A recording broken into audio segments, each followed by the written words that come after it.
Today's conversation is for anyone who has ever been told, your labs look fine, while your body is screaming otherwise. For people living with chronic illness, endometriosis, trauma histories, or just the quiet exhaustion of pushing through, this episode is about listening to the body in a whole new way. We're talking about somatic therapy. What is it? Why it matters, and how healing doesn't always start with fixing, but with feeling safe again. So stick around. Welcome to Endo Battery, where I share my journey with endometriosis and chronic illness while learning and growing along the way. This podcast is not a substitute for medical advice, but a supportive space to provide community and valuable information so you never have to face this journey alone. We embrace a range of perspectives that may not always align with our own, believing that open dialogue helps us grow and gain new tools. Join me as I share stories of strength, resilience, and hope, from personal experiences to expert insights. I'm your host, Alana, and this is Endo Battery, charging our lives when endometriosis drains us. Welcome back to Endo Battery. Grab your cup of coffee or your cup of tea and join me at the table. Today, I am joined by Jenna Stewart, a professional dancer turned fascia release specialist, somatic practitioner, and a Le Cordon Bleu trained chef whose work is changing how we understand healing in the body. After a successful career in film, television, and touring, Jenna experienced firsthand how unprocessed trauma and physical strain can live on in the body. And that experience reshaped her life's work.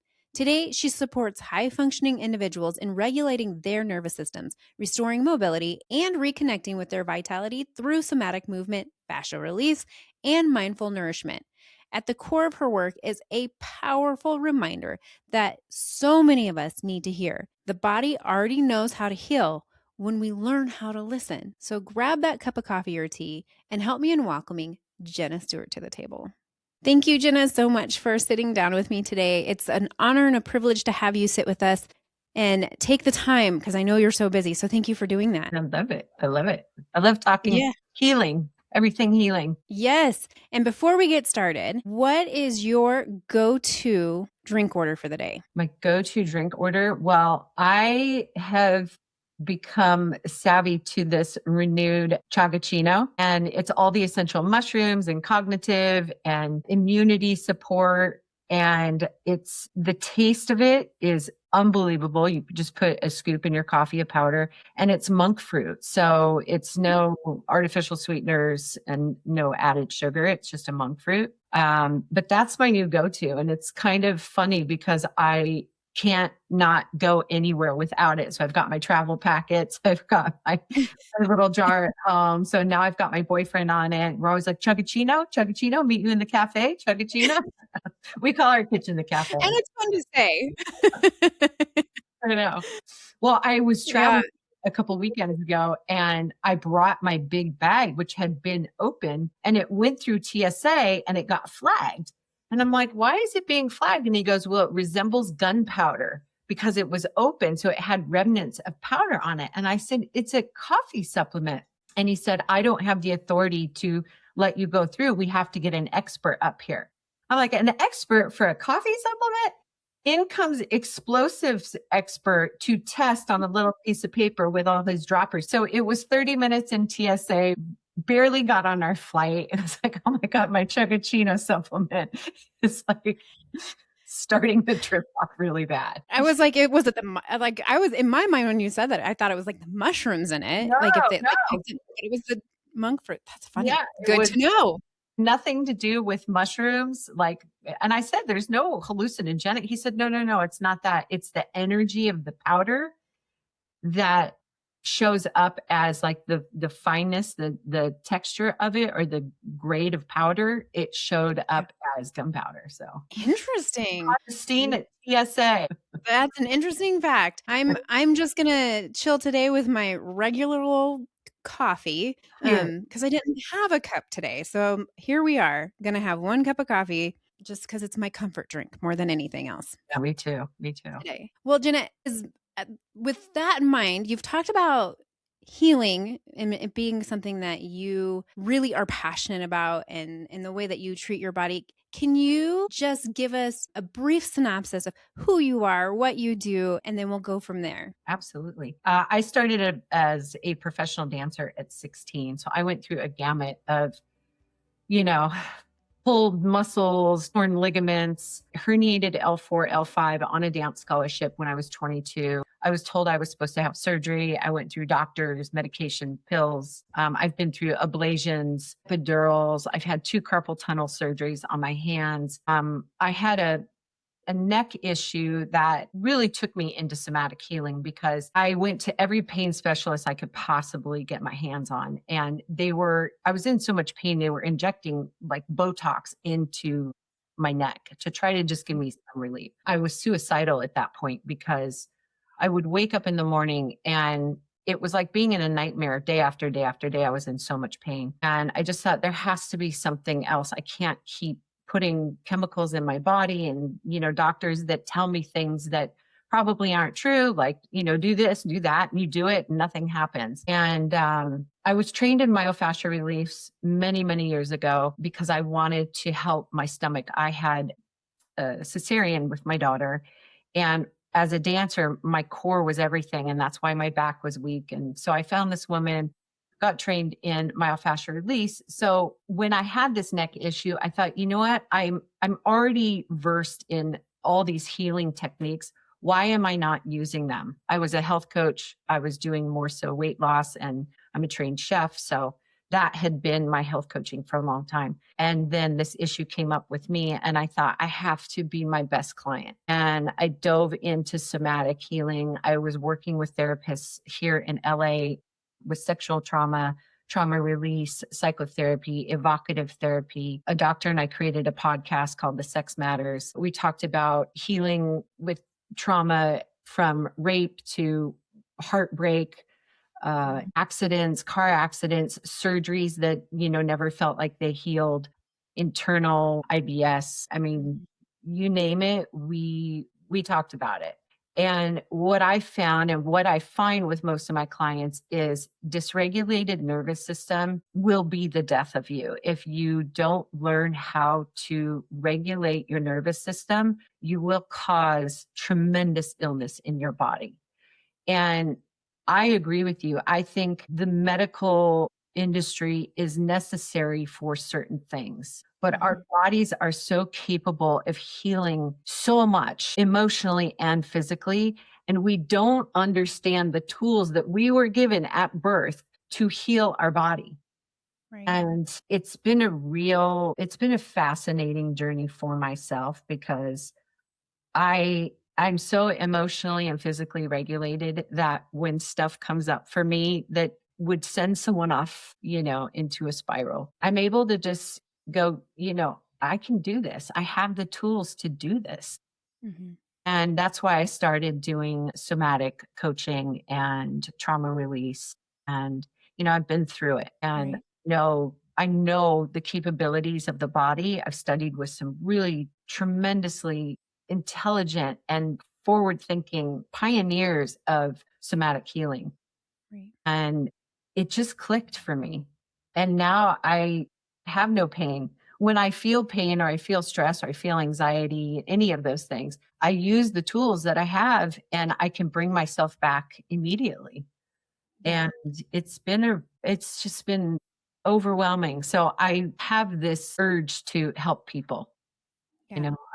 My calling is to help people understand the capabilities that your body has to heal. Yeah. For those people hearing the term somatic Mhm. therapy for the first time, what is it and how does it support trauma release, chronic pain management? I call somatic, the term somatic is body. So somatic therapy is understanding body language. What is your body trying to tell you? The pain pings, the chronic pain, the stress, the neck issue, the back issue. That is your body's messaging to the brain. That is somatic. So it's body focused. If you think about, everybody says brain to body, you're sending your body signals. Somatic healing, somatic therapy is letting your body send the signals to your brain. So Right. it's the other way around. which is the way that it should be, because your body knows before your brain does. Right. It's your body is going, I have a feeling, I have,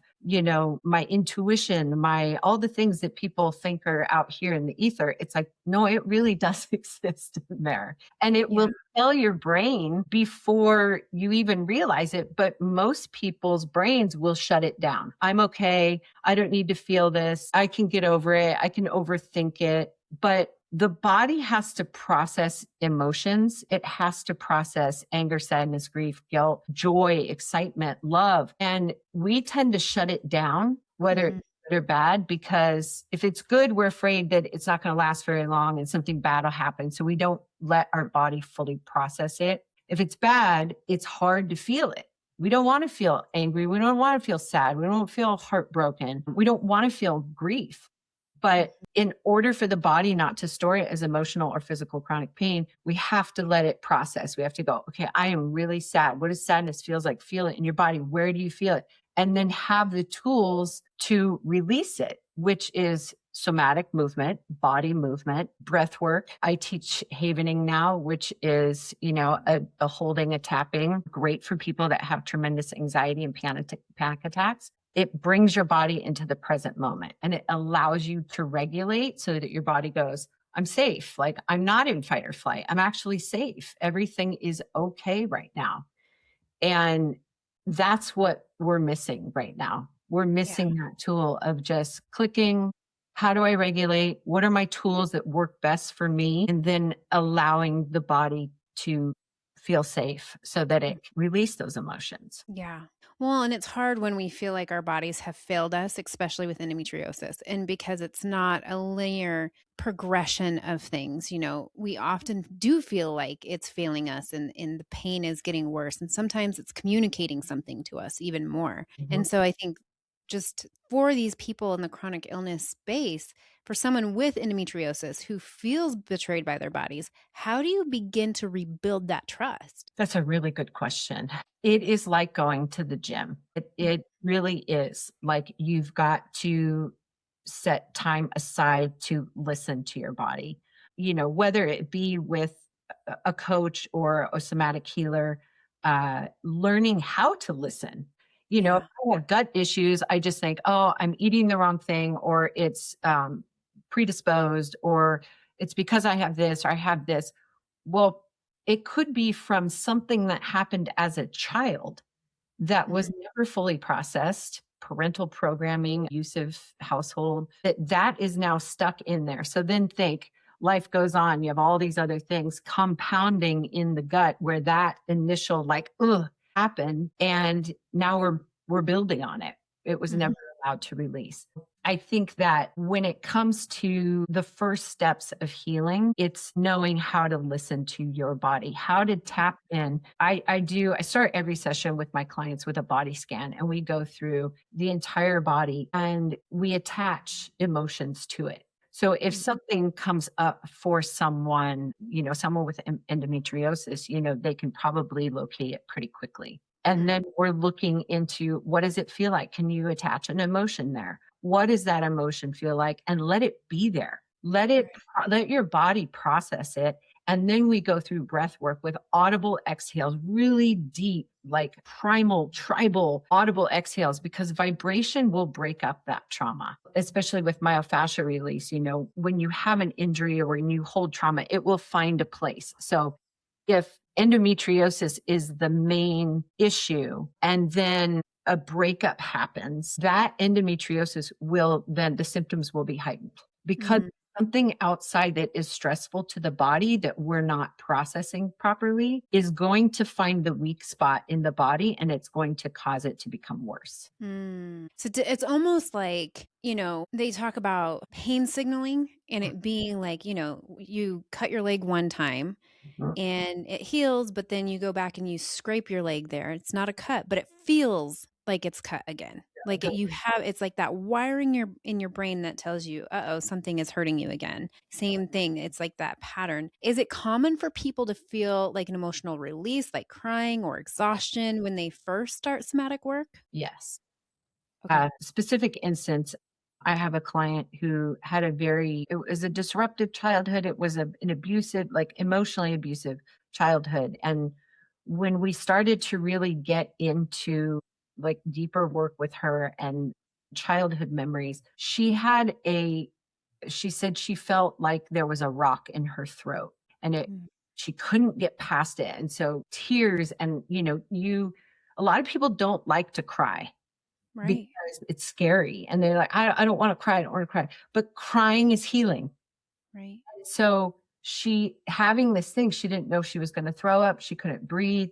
And so it's now finding a way to breathe through it, like understand what is there. And it was her mother. This is her mother. She couldn't get her voice out to protect herself as a kid because her mom was so abusive and so dominating that this was stuck and it was still stuck. And Mm. we had to find the way to let her feel it, but also be able to go, I'm in the present moment, I'm safe here, and I can Mm. let my body feel this in a safe place.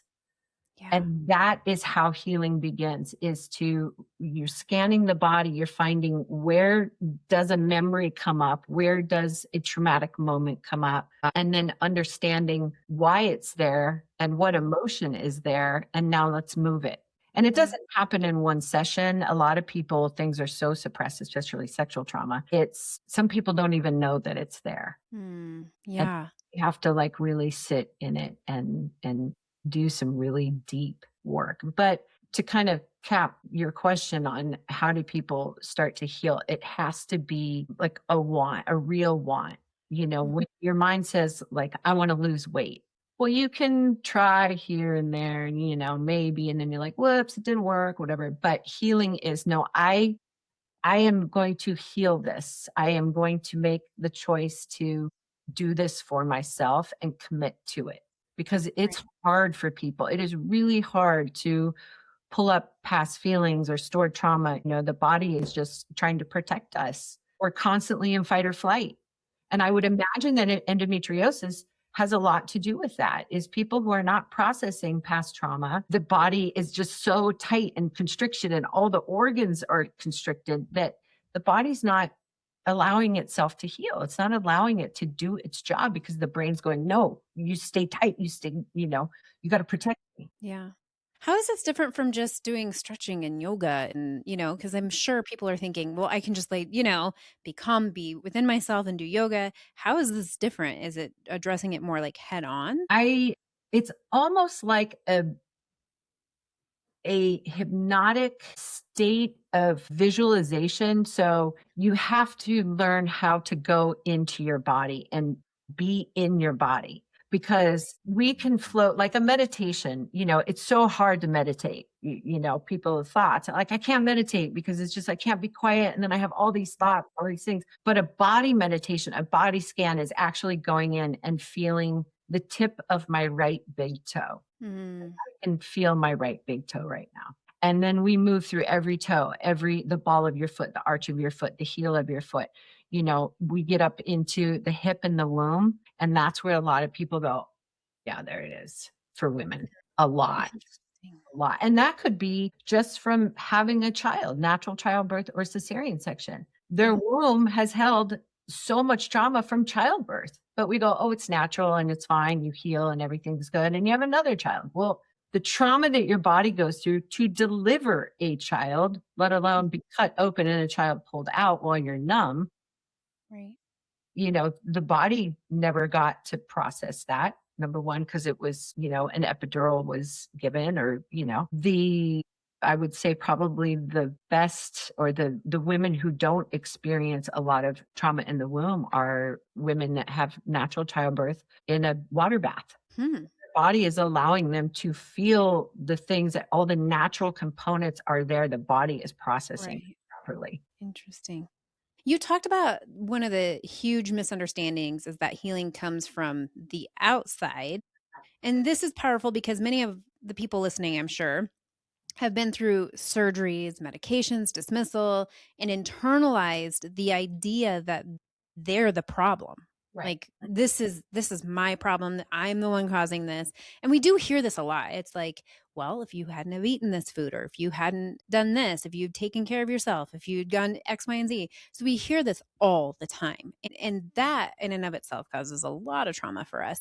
How do you help someone reframe symptoms as protection rather than failure? Again, your body is communicating body language. So Mhm. if you're feeling something, that isn't just because you ate something or you're not doing something, you're not lifting enough, you're not taking the Right. right supplements. That is your body saying, "Hey, I need you to look at this. I need you to feel this." And Mm. we're not taught to look at and listen to our bodies like that. It's No. like you go exterior for a pill, a doctor, a procedure, surgery. And like I said, I do agree when it's necessary, it's necessary. I mean, I've had carpal tunnel, I've done Right. nerve ablation, I've had cesarean, but the body has to heal as much as it possibly can on its own. Right. When we start injecting all these opinions, you think, you have four different doctors telling you four different things, and your body's all like, I don't know. And I'm just going to stay ill because I don't know what to do. Yeah. So it Yeah. is a language that has to be learned. And that is really sitting and feeling into your body. Where do I feel things? What emotion do I feel? Hmm. We don't do that. Yeah. You can go to a head therapist, you can go to a massage therapist, you can go to a pelvic floor therapist, you can do all these things that will help you feel things and do things. But how often do we just sit with our body and go, okay, I'm listening to you right now. Tell me, like, what are you feeling? Let's feel this. Right. And Yeah. I laugh, yawn, scream, get it out. It's such a concept that people don't believe in. And I'm living proof that I know that it works. Right. People that I work with know that it works now. Yeah. And it's not something that you have to keep, paying for, or you learn the tools, and Mhm. then the practice is to keep doing this for yourself so that your body can heal. It can take on new sadness, grief, anger, all of the thing, and be able to go, oh, that was sadness. And that Mm. was painful. But I know what sadness feels like. My body's capable of feeling sadness Yeah. and letting it go. Yeah. For those that are listening who need medical intervention because of the disease, many of us will. How does somatic therapy and medical care coexist instead of compete? Well, I would say a lot of Western medicine doctors don't know the word somatic. They don't, that's not what they studied. It's not in the books yet.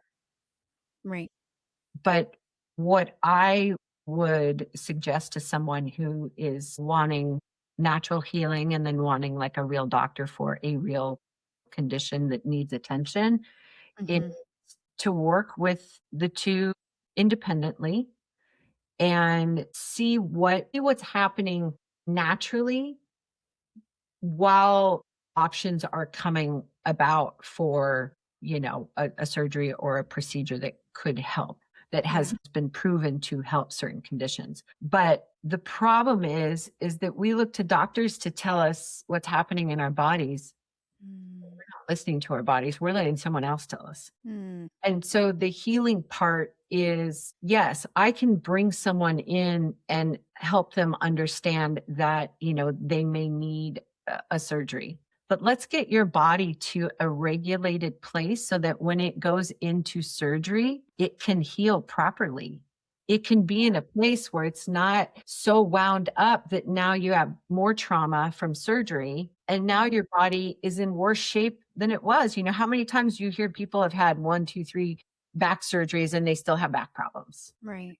because they weren't Yeah. allowed to heal going into it and they weren't allowed to heal after it. So Hmm. they went, oh, that didn't work. Now I got to do another one. Yeah. So it's giving the body space to naturally heal before jumping into something that could be more traumatic and cause more problems. Yeah. Yeah. I mean, I think so many of us don't want to sit in a space where we listen to our bodies because it's betrayed us so much. Yes. And I think what gets hard about this and is that we have repeated pain a lot of times. So because it's so cyclical for a lot of people, they're experiencing on a month to month basis this you're already, you know, it inflames every month due to your cycle a lot of times, right? So we're having this repeated pain month after month, and it reinforces these stress patterns. Can the body come out of that Yeah, stuck trauma 100%. response? 100%. It's ready. It's a cycle. It's called a cycle Right, for a reason because it repeats, obviously. right. But you can change how that cycle happens. So if I know that in 2 days the buildup's coming and I'm going to be in a lot of pain, I Mhm, can start doing somatic release so that my body can relax. It can be, in a regulated state for then what is to come. But if the body's already braced for it, mhm, subconsciously, because it knew from last month that that's what happened. So, oh, here it comes again. Your body again is in a dysregulated state, and now it's taking on these symptoms and mhm. causing more compounded trauma and stress. And pain, I'm sure. I pulled this up because this is a yoga ball, soft yoga ball, and this is what I use for gut fascia release. And Mhm, I did a seminar for young dancers, and this we did some gut work. And I had a couple of the girls say that they had cramps that day. And after doing this, their cramps were gone. mm, And if you think about when your body contracts, your uterus contracts, you're about to, enter into your cycle, everything is gripping. You mhm, lay on this and you breathe, and it expands your fascia. It allows your organs to relax into your body, and your mhm, breath is moving energy, and everything is now in a regulated state. When a period comes or a cycle comes or pain symptoms come, your body can go, oh, there it is. But I'm mhm. regulated versus, it's like if you gripped yourself because you knew you were going to be hit, the hurt is going to be intensified. If Right, loosen your body, like they say, when for people that jump out of planes, if you know that your chute's not going to open, let your body go loose. Don't right. brace, because that's how you cause more injury. It's Mhm. learning to be loose and allow things to come through your body so that there isn't more injury, there isn't more stress to the body. Right, right. And this is, I mean, for someone like me, it sometimes that feels like that's easier said than done when you've had years and years and you have lesions that have already formed and grown. So that in and of itself is painful. But what I'm hearing more so is that there's a way to help your body release some of that that's already built up, but also support not getting further into that fight and flight, not getting more into that chronic pain, tension, and your body holding on to even more than it's already done. It's kind of like, piling on more trash in a trash can type of thing without emptying it. Yeah, it doesn't solve the problem. It's a Right. Band-Aid. People Right. like to take a pill, do an injection. Yeah, those are Band-Aids. Yeah. Yeah. For people that are already exhausted, because let's be honest, we all are. Like, life is hard. What are the simplest daily practices that truly support resilience and longevity when you're talking about somatic therapy? Well, waking up in the morning and asking your body to tell you what it needs for the day. So, does it need more sleep? Does it need more nutrients? If you've had a night drinking and you wake up, instead of just going right into coffee and work and like asking the body, like, what do you need today? I'm Mm, listening and I am supportive. Let's think about the state that we're in and support that state, because every day it changes. yeah. Going to bed at night, I say if you can just shake, really shake and like move the body, move energy, because if you've had a stressful day and then you go to bed and you wake up and you do it all over again, you are compounding trauma on your body over and over again, and there is no release. So, yes, you can do yoga, which is very helpful. Meditation does help, but somatic movement, body movement, anything, jumping on a rebounder, it is amazing for somatic healing. You can do havening where you're actually like touching the body and the body knows like I'm in the chest. So if I have, TMJ, like, and I'm tapping here, I can't be thinking about what my day is tomorrow if I'm doing this. I'm Hmm. actually communicating with my body. Like I know that my jaw is tight and it hurts. God, there's so many things. My boyfriend had plantar fasciitis. He has terrible feet. This is a neuro ball. This has saved his life. He had a hard time getting up and standing on his feet. And this just rolling his feet 5 minutes in the morning, he goes to the gym. He has no foot pain. It doesn't mean that his feet are like miraculously healed, but he's starting to listen to what his feet need. And now Right. with this a day, we take these balls everywhere. I've got like 10 of them in the house. We're watching TV. He's rolling, he's drinking coffee, he's rolling, he's got one under his desk, he's rolling. It's incorporating all these little micro habits that help the body to regulate because it knows it's being heard. Because your body, if you're not listening to it, it is going to send you signals until it takes you down. Right. This is my mom as a perfect example. She's 78 and the woman is riddled in pain, back pain, hip pain. She had carpal tunnel. I thought, God, I hope to God this isn't predisposed because she has tried everything, every surgeon. Oh, I'm seeing this. I got an MRI. And then when I got into somatic work and looking at trauma healing, and I look back at her life, the amount of trauma that she has not processed is unfathomable. I mean, her brother committed suicide. And at the funeral, I sat next to my mom and she didn't shed a tear. And I said, Mom, are you going to process this? And she said, if I open the floodgates, I won't stop. So she just chose not to. So she holds that in her body and then wonders why she's in so much pain. She can't sleep because her neck and her back. And it's just, she's set in her ways. I've tried, Yeah. you get to a certain point and you're like, it's useless. Like, I'm just helpless. Like, I can't, like, they would never, older people don't go, oh, somatic healing. It's like not in their wheelhouse. Yeah. So trying to get people to jump in wherever they are, whatever age they are now, it's never too late to start a conversation with your body. Yeah. Yeah. I mean, I think for chronic illness listeners, this often shows up as grief, right? Yeah. Grieving the body they used to have or the version of themselves they were before the illness or before it got so bad. Yeah. How do people redefine success when their body changes? It's difficult for people. I think for me, I had to hit rock bottom because I had tried everything and I just went, you know what? Like, let's try this. And then it was like, I hit gold, struck oil, I think it's people have to be open. They just have to surrender to, got to change something. Like somatic healing is not just body. It changes the way the brain thinks about the body. It changes the way it fires signals. It changes neuroplasticity. It changes the whole composition of the brain. So, people, when they start to get into somatic healing, suddenly they don't want to do things that are damaging to their body. Right. They start being considerate of their body. So like, I used to love wine. I love wine. And now I go, my body doesn't like it. Listening to my body versus like my brain going, you want to drink that glass of Bordeaux that is so rare. I just go, Yeah. no, my body's in control and it doesn't want it because it knows. Yeah. And Yeah. how, we think we have to start thinking about what does my body want and not letting the brain talk you out of it. Yeah. Yeah. You talk about building a life operating system, right? You're talking about how to really understand your operating system and the way that your body's operating. What does that mean in a way that feels doable, not overwhelming? Because to some, this feels like another step in it. It's all these things that we have to try to accomplish, check off this list. It's, that type of thing.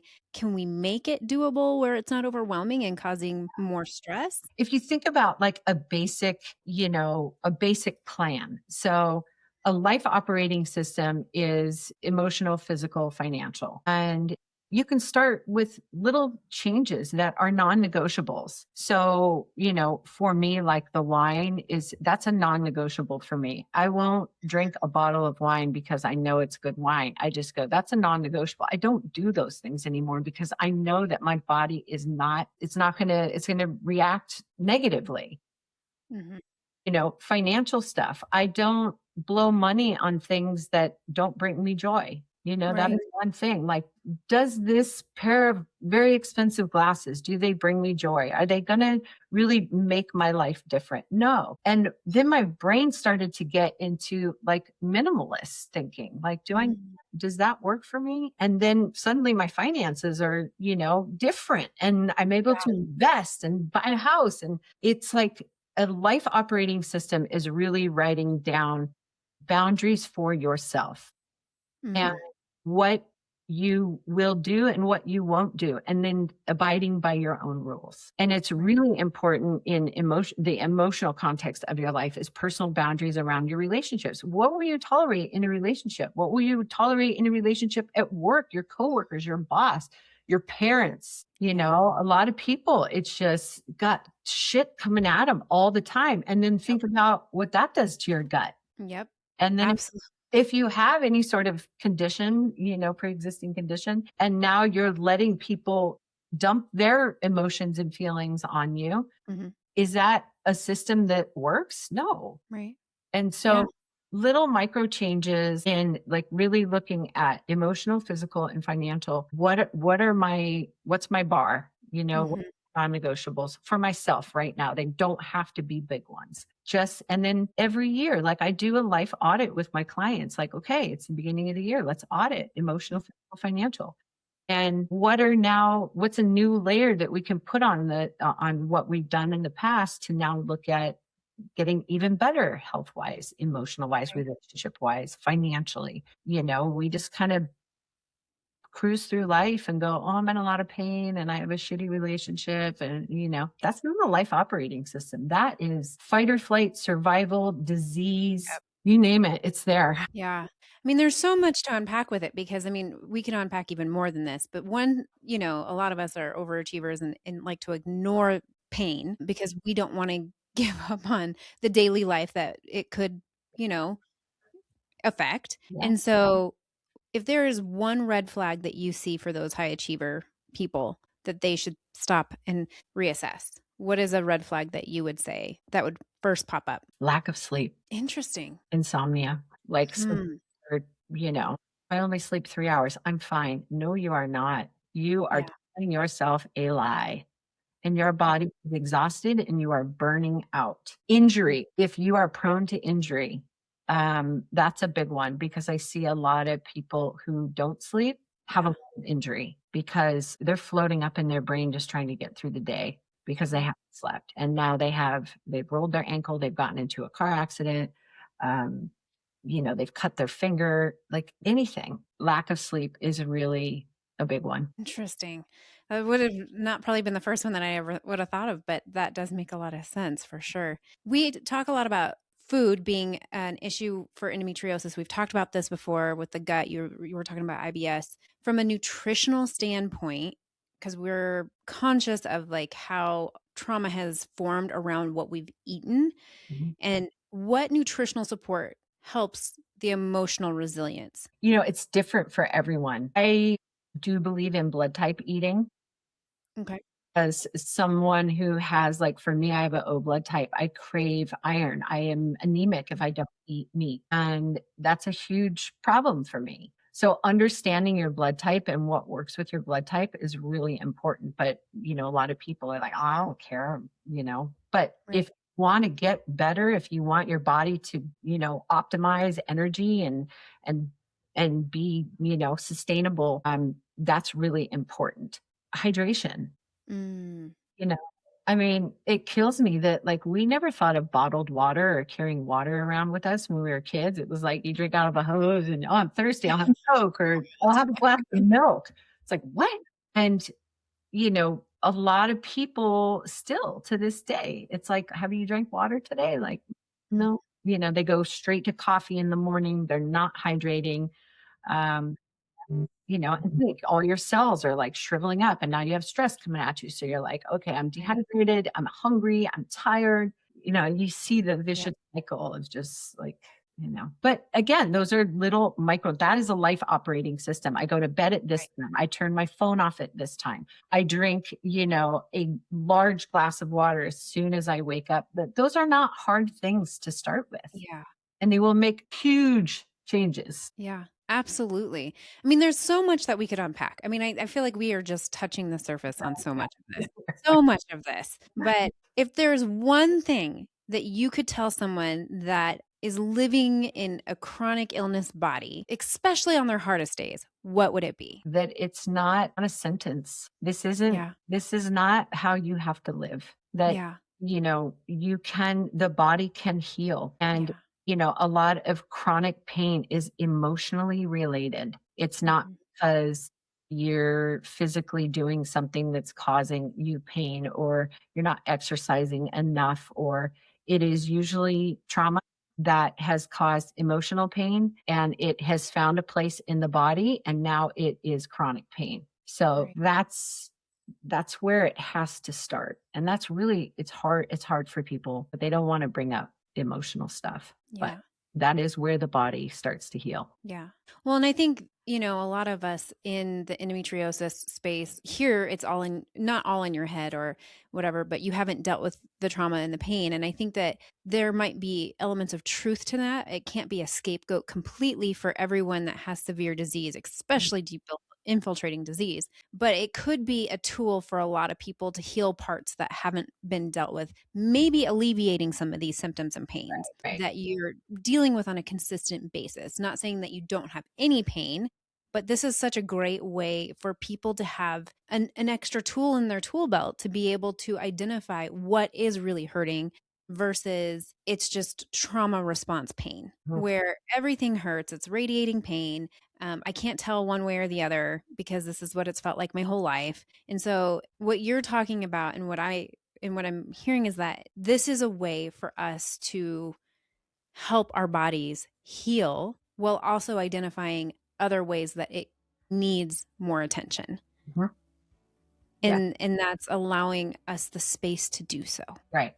It's Yeah. becoming your own doctor, your Yeah. own somatic practitioner is, if my body is tight and stressed, and, endometriosis is going to feel 1,000 times worse. Yeah. Yeah. For sure. Yeah. And this is a cue. You're not lazy. You're not broken. Your body is not failing you. It's been protecting you the Mhm. best way it knows how. Mhm. Right. And so learning to listen may be one of the most radical forms of healing that we have. Absolutely. Jenna, thank you so much for Yeah, taking the time. I'm learning so much about this, and I feel like we could probably unpack about 3 or 4 hours more of this. totally. Totally. Well, I feel let's like we do it might need to revisit again. Yeah, this again. for sure. For sure. But thank you so much for taking the time. I know that in a day that gets so busy and overwhelming, it can be hard to sit down and take that time, but thank you for doing it. Yes, yes. Well, until next time, everyone, continue advocating for you and for others.